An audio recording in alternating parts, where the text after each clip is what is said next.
Hello there, and welcome to the weekly Outside Views report on the politics of the European Union. Due to the sharp increase in unwanted migration, the European Union has agreed to tighten the common asylum and migration policy. At the EU summit, Chancellor Olaf Scholz and his colleagues agreed on a final declaration aimed at preventing illegal entry from the outset or making it less attractive. This should be done, among other things, by stepping up the fight against people smugglers or traffickers, more border guards, and faster deportations. The EU financing of fences along the EU's external borders, which countries like Austria demand, is not explicitly mentioned in the final declaration. The document only says that EU funds should be mobilized for infrastructure at the borders. In addition, 2 pilot projects are to be launched at the external borders. This was announced by EU Commission President Ursula von der Leyen. Countries such as Germany or Luxembourg, as well as the EU Commission, reject direct financing of fences or walls. The EU leaders called on the Commission to immediately mobilize significant EU funds to support member states in expanding border protection capacities and infrastructure surveillance means, including aerial surveillance and equipment. That is said in the joint summit statement. EU Commission President Ursula von der Leyen had previously blocked community funds for barbed wire fences and walls, as she puts it. In Brussels, however, it is suspected that she is softening her attitude with regard to a possible second term after the 2024 European elections. However, the EU states agree that more pressure should be put on countries that do not cooperate in taking back rejected asylum seekers. This should lead to more people without a right to stay leaving the EU more quickly, and thus relieving the sometimes heavily overburdened asylum systems. German Chancellor Olaf Scholz pleaded against isolation and again campaigned in Brussels for work migration. Europe must have a common interest in those who we need for our labor markets also coming here. The EU states want to exert pressure, for example, with a tightened visa policy, trade policy, and development aid, but at the same time opportunities for legal migration, those should also be created. The number of asylum applications in 2022 rose by almost 50% to 924,000 compared to the previous year. In addition, there were around 4 million refugees from Ukraine who do not have to apply for asylum in the EU. In competition with the United States and China, the European Union wants to enable more flexible subsidies for climate-friendly technologies. In the future, states should be able to grant tax advantages for strategically important branches of industry, according to a statement adopted by the EU summit in Brussels on Friday night. The aim of the investments is, of course, to free up private capital as well, said EU Commission President Ursula von der Leyen. It is also planned to provide money from existing EU pots to support companies. The EU funds are also intended to ensure that competition between individual member countries is not distorted. The background is the concern that financially strong countries such as Germany and France could give their companies disproportionate advantages over smaller countries. In addition, the summit declaration states that more should be done to combat the shortage of skilled workers, for example through training and further education. In a further point, it emphasized that access to important raw materials should be ensured. The EU states are largely following the suggestions of the EU Commission with that. Commission Chief von der Leyen presented corresponding plans at the beginning of the month. It also shows that the Commission expects that hundreds of billions of euros will have to be invested in climate-friendly technologies in the EU. There was still no agreement on whether medium-term subsidies should be made available, for example, through joint debts. The final declaration only states that the heads of states and government acknowledge that the European Commission intends to present a sovereignty fund in the summer. According to the EU Commission, Twitter is not fulfilling its commitments in the fight against disinformation. On Thursday, the Brussels authority published reports for the first time on how Google, Meta, Microsoft, TikTok, Twitter, and other online platforms implement the rules of a voluntary EU code of conduct. I am disappointed that Twitter's report is lagging behind the others, said EU Commissioner Věra Jourová, who is responsible for this. According to the EU Commission, the platforms showed in their reports, among other things, how many fake accounts were created and used, or how fact checks affected the spread of disinformation. Jourová said that one of the reasons why the platforms must meet their responsibilities is that Russia is waging a disinformation war.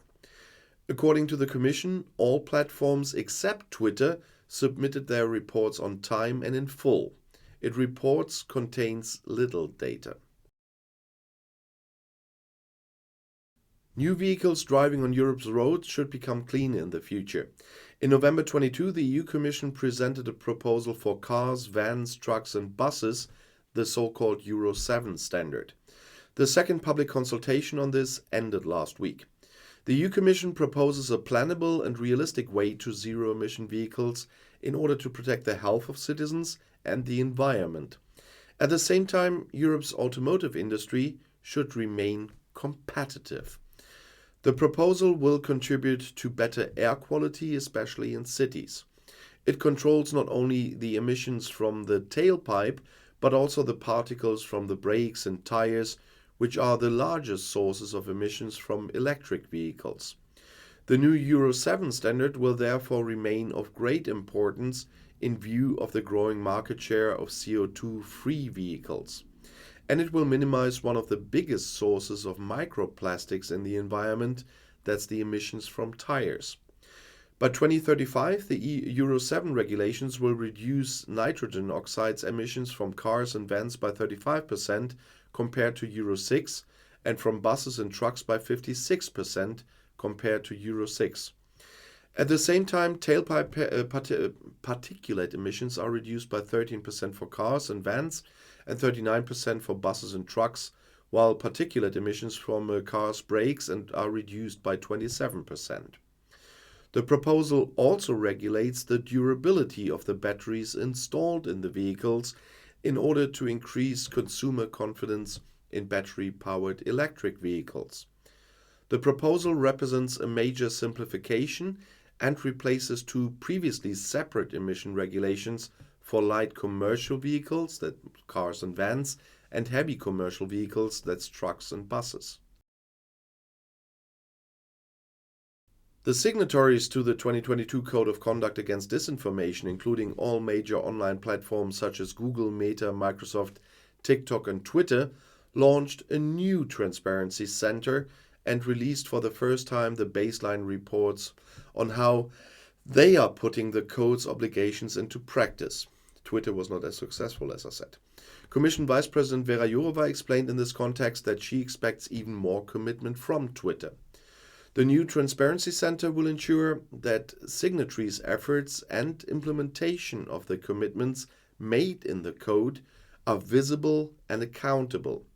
It provides a unique repository accessible to EU citizens, researchers, and NGOs.